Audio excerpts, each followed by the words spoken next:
Right, we have wide receiver Malik Rutherford. Go ahead and start with questions. Kelly? Haynes, you guys were cooking early on offense. Was maybe the benefit of the bye week and get rest up and healthy there, or just execution, or what would you put that on? A little bit of everything. The bye week definitely helped getting a lot of guys back healthy. The feet under them, and then also the execution aspect of it. We were at first executing at a high level, but we still have room for improvement, especially the way we ended the game. We got to do a lot better in that aspect of it. Next. Garrett. Guys, just as two guys who've been in this program now for several years, you guys are 6-0 for the first time, just the second time since that was the last time, 59 years or something like that. First time since 2011. Just about the progress that this program has made under Coach Key just over the last couple of years, and where you are right now versus how far you've come. Go ahead. No, I mean it means a lot, and then just seeing how it was built, from the ground up, trying to build it with who he hired and who he brought in this program, and he really cares about the locker room and what we do, and he wants it to be a player-led team, and you just see that, and we have a lot of input on kind of what goes on, but just this feeling in general, just being with the guys and finding ways to win, and right now being 6-0 is a really good feeling. But like I said before, the job's not done yet. I believe everybody knows that and knows what the standard of this team is. Blake, anything you want to add to that? No, he hit it on the head.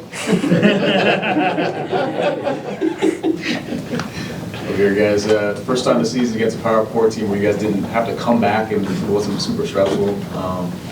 For you guys, how have you kind of seen this group grow since the beginning of the year, where you guys have shown that moxie, being able to fight back and now be in a position where you can start early and finish well? I mean, we've definitely grown a lot,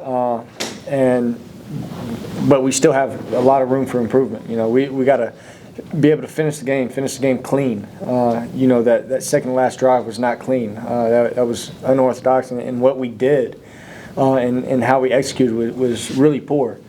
I believe everybody knows that wholeheartedly. And obviously, you don't go out there trying to do that, but stuff happens. But how are we going to respond?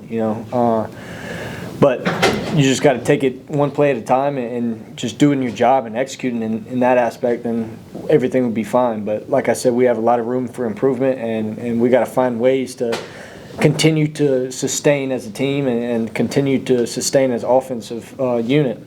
So once we do that, then we'll be really, really dangerous. Chad. Malik, can you walk us through your touchdown and then the 2-point conversion as well? Had an option route on the touchdown. I seen I think it was the Will or the Sam. I seen him bump out.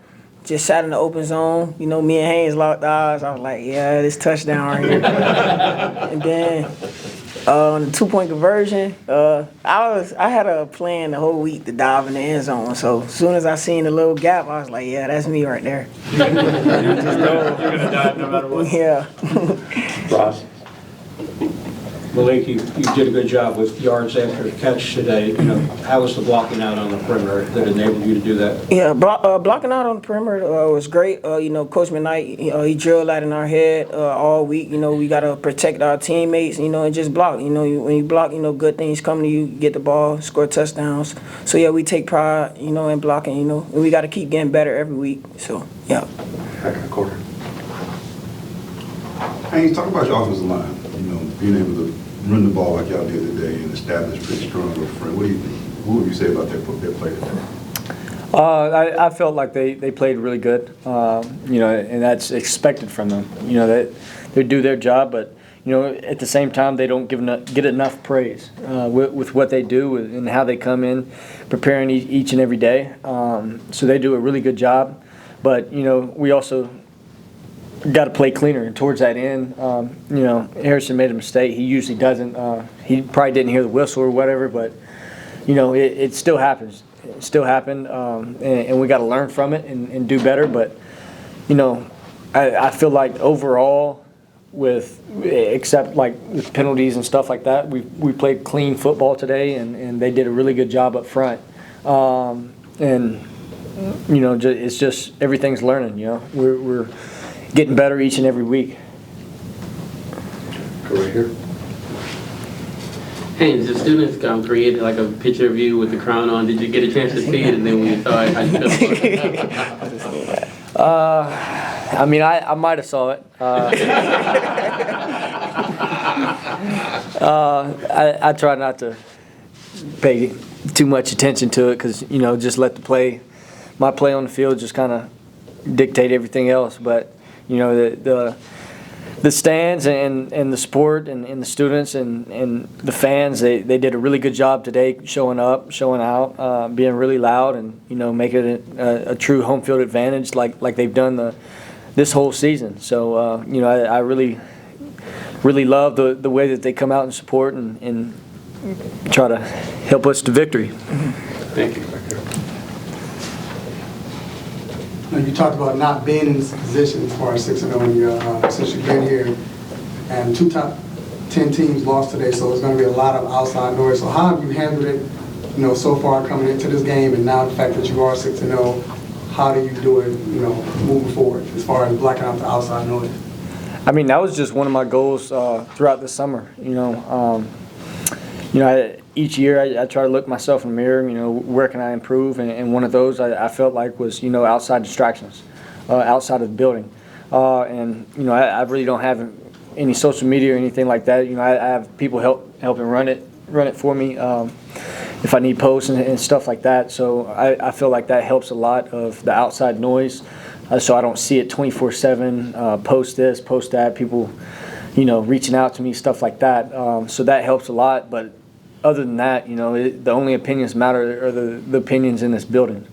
Our expectations always going to be more than external expectations. So, that's number one, of course. But we just got to, keep our eyes on the goal and keep fighting. Right here. Question for both Haynes and Malik. You guys have been here for a while. This is definitely the best crowd turnout we've seen in years. It's been something that's been talked about throughout the season regarding the home field advantage you guys have built. So it's one thing to have that level of buy-in, level of enthusiasm from the student body and from the community at Georgia Tech. But as someone personally who grew up in Atlanta, it's another thing to have that level of buy-in from the city of Atlanta as a whole. When you have that level of enthusiasm, it's definitely something special here across, all of our sports teams, especially Georgia Tech. How does it feel to know that you guys are a part of something special, not just for Georgia Tech, but also for the city of Atlanta?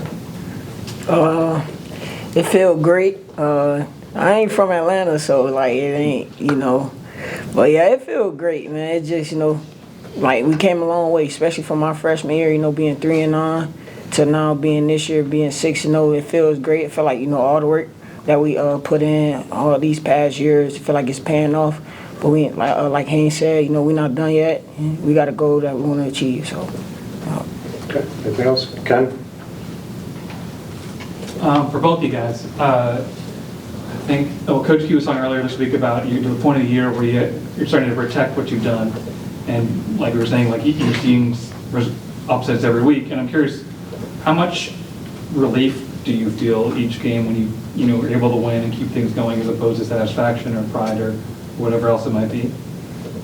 I mean, we don't necessarily feel relief because I feel like relief. You're feeling the pressure. You're feeling the outside noise. We're really not doing that. We're out there having fun, and it's more not necessarily satisfied, but proud and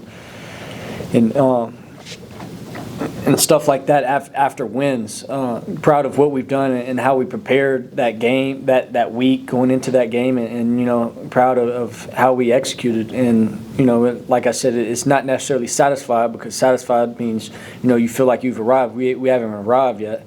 And then on top of that, it's just we're trying to take it one game at a time, and it's not really a relief. It's more of pride in what we're doing and how we're doing it. Okay. Garrett, if you want to wrap us up. Haynes' rushing attack was strong today, but Malachi Mosley, I mean, he comes in, he has a career day. Like, he has a career high in carries, career high in total yards and everything else. Just what kind of influence is a guy like that, having a day like this, have on this offense? I mean, he does a lot for us, you know, and it's not just with the ball in his hands. It's with the ball, you know, out of his hands. How does he play? He's a really good teammate, really good locker room guy as well. And you know, he was a great addition that we've had during, you know, for this season. And, you know, he's just explosive, and it makes my job a lot easier. Just get the ball in his hands, you know, let him work. And, you know, on top of that, you can give it to, you know, Jamal, Traylon, and then you go to the receiver room, now you get Malik, you know, Eric, Isaiah, like the whole spiel. Like, it's just, there's not enough ways that there's not enough balls to give to everybody. Like, it's only one ball, so that makes it hard. But, you know, just giving those guys a chance to make plays out in space is always going to be a positive for the offense. Okay.